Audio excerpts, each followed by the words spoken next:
भाजपा सरकार ने 15 साल में कभी भी गौ माता के लिए गौशाला नहीं खोली। हमने अकेले 15 महीने में हर जनपद क्षेत्र में 10 से 15 गौशालाएं खोली। तत्काल सरकार में आने के बाद हमने पेंशन दोगुना की। हमने बिजली के बिल 100 रुपए 100 यूनिट किए। मूल बात यह है कि कांग्रेस ने सत्ता में आने के बाद तत्काल काम शुरू किया। आज युवा कहीं ना कहीं आक्रोशित है भाजपा के प्रति, क्योंकि जो बड़े बड़े वादे किए थे भाजपा सरकार ने कि हम हर साल 2 करोड़ युवाओं को रोजगार देंगे, वो कहीं नहीं मिल पाया है। शिक्षा कर्मी हर पंचायत में बने थे जब सरकार कांग्रेस की थी। दिग्विजय सिंह जी मुख्यमंत्री थे। पंचायत सचिव, रोजगार सहायक, ग्राम सेवक, आंगनवाड़ी कार्यकर्ता, आंगनवाड़ी सहायिका, आशा उषा कार्यकर्ता, ये सब सरकारी पद कांग्रेस की देन है। हमें जो माहौल दिख रहा है ग्वालियर चंबल में, इस बार पिछली बार से और अधिक सीटें कांग्रेस को आएंगी। अच्छा, सिंधिया फैक्टर काम नहीं आएगा कुछ भी? देखिए, वो तो जहाँ तक मुझे जो दिख रहा है, जनता में इस बात की नाराजगी है।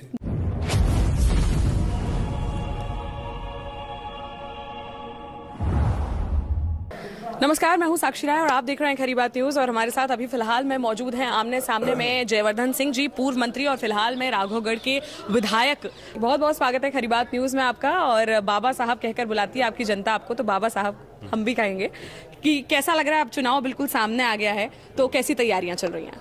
मैम, हम तो पूरे 5 साल इसी मोड में रहते हैं जी।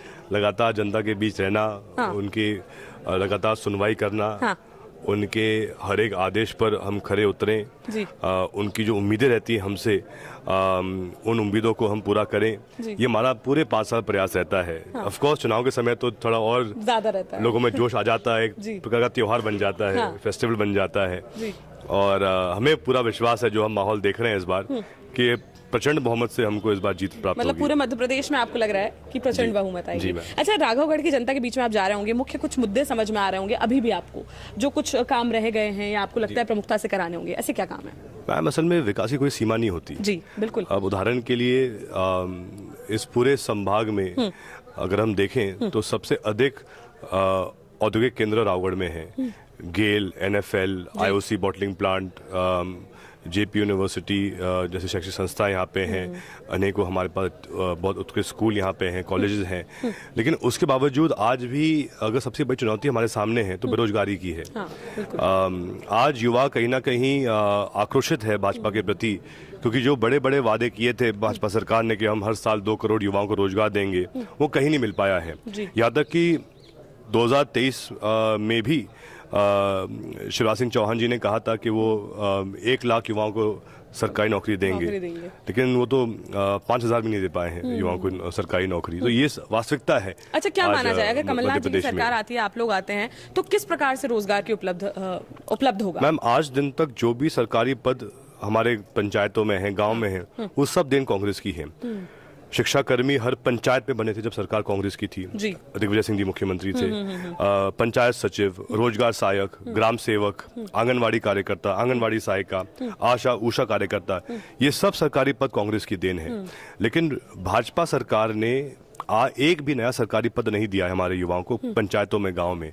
हमने इस बार वचन पत्र में दिया है कि हम अकेले पंचायतों के लिए 1 लाख सरकारी पद निकालेंगे। अच्छा। क्योंकि आखिर यही सोच महात्मा गांधी जी की थी, यही सोच राजीव गांधी जी की थी, ग्राम स्वराज, जिसके द्वारा हर जो अधिकार रहना चाहिए है गांव के अंदर निर्माण का, गांव में कौन सा विकास होना चाहिए, कौन सा नहीं होना चाहिए है, उसका पूरा अधिकार जो ग्राम समितियां हैं, सरपंच हैं, जनपद समितियां हैं, उनको मिलना चाहिए है।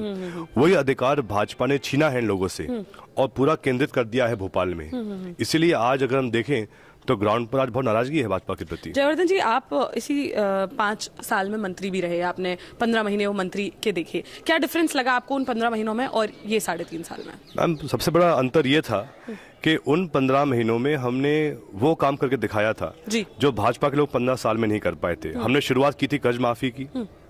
हमने भाजपा सरकार ने 15 साल में कभी भी गौ माता के लिए गौशाला नहीं खोली।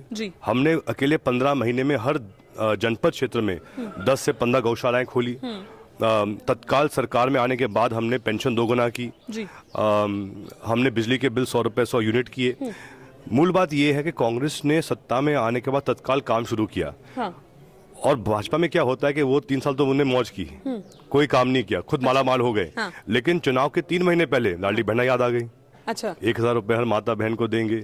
ये सब योजना कहाँ थी 3 साल पहले? सिर्फ चुनाव में एक प्रकार से बस पैसे बांटना ये शोभा नहीं देता है। लेकिन आज माता बहनें भी इस बात को समझ रही हैं और उनको विश्वास कमलनाथ जी पर है, कांग्रेस पर है। जी अच्छा जयवर्धन जी, आप लोगों ने बहुत मेहनत करके 15 साल बाद जो है यहाँ पर भाजपा का किला ढहाया था और अपनी सरकार बनाई थी। वापस से आप ही की पार्टी के जो सिंधिया जी थे उनने बगावत करी और किया। इस बार क्या हाल लग रहा है उनके? चंबल में, ग्वालियर में क्या हाल रहेंगे? हमें जो माहौल दिख रहा है ग्वालियर चंबल में, इस बार पिछली बार से और अधिक सीटें कांग्रेस को आएंगी। अच्छा, सिंधिया फैक्टर काम नहीं आएगा कुछ भी? देखिए, वो तो जहाँ तक मुझे जो दिख रहा है, हाँ। जनता में इस बात की नाराजगी है कि सिंधिया जी ने 2020 में सौदा क्यों किया भाजपा के साथ। हाँ। आखिर जनता ने तो मैंडेट कांग्रेस को दिया था। जनता ने उनका मत जो उनके विधायक थे सिंधिया जी के, उनको मत दिया था कांग्रेस के चिन्ह पर।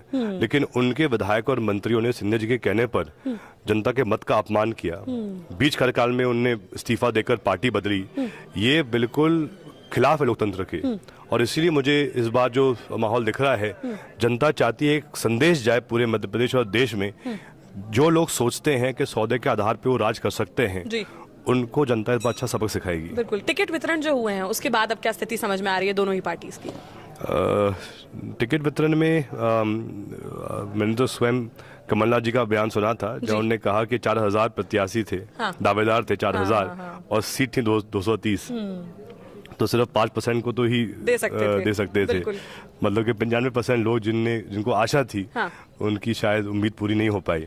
लेकिन हम सबसे संपर्क में हैं और आखिर जो लोग दावेदार थे उनको कहीं ना कहीं कांग्रेस एडजस्ट करेगी, उनको सम्मानजनक कहीं पद देगी। और सबका एक ही उद्देश्य है कि इस बार सरकार कांग्रेस की आनी चाहिए। एक एस्टिमेट लें तो कितनी सीटों के साथ सरकार बनाने जा रही है? मेरा अनुमान है कम से कम 150 सीटें आएंगी कांग्रेस की। 150 कम से कम। अच्छा, कमलनाथ जी फेस हैं, कैसा फेस लग रहे हैं इस बार? जनता चाहती है कि कमलनाथ जी को पूरे 5 साल का मौका मिलना चाहिए है, क्योंकि जो हुआ 2020 में वो गलत था। कमलनाथ जी ने उनकी नीयत साफ दिखाई थी, उनके इरादे जनता ने देखे थे, सकारात्मक थे, जनता के हित के लिए थे। और इसीलिए जनता चाहती है कि एक बार कमलनाथ जी को 5 साल का मौका मिलना चाहिए। राघवगढ़ की जनता से, मध्य प्रदेश की जनता से क्या अपील करना चाहते हैं? मैं तो यही सबसे अपील करूंगा कि एक तरफ कांग्रेस का जनबल है और दूसरी तरफ भाजपा का धनबल है। हमें इस बार संदेश ये देना है कि अपन कांग्रेस को एक बार 5 साल का मौका दे, कमलनाथ जी को 5 साल का मौका दे, ताकि भाजपा को संदेश जाए कि जो ये छल कपट के माध्यम से सत्ता में लाने का प्रयास करते हैं, ऐसा वो कभी ना करे भविष्य में। ऐसा उनको सबक मिलना चाहिए है। आज हो गया है कि भाजपा के नेताओं में, उनके मंत्रियों में घमंड और अहंकार भर गया है। और ये चुनाव जनता के माध्यम से जो घमंड और अहंकार भाजपा का है उसको खत्म करेगा। चलिए, बहुत बहुत धन्यवाद जयवर्धन जी हमारे साथ जुड़ने के लिए। और अभी के लिए फिलहाल इतना ही, लेकिन राघवगढ़ की जनता से और आपको रूबरू कराएंगे। बने रहिए हमारे साथ, देखते रहिए खरी बात साक्षी राय के साथ। नमस्कार।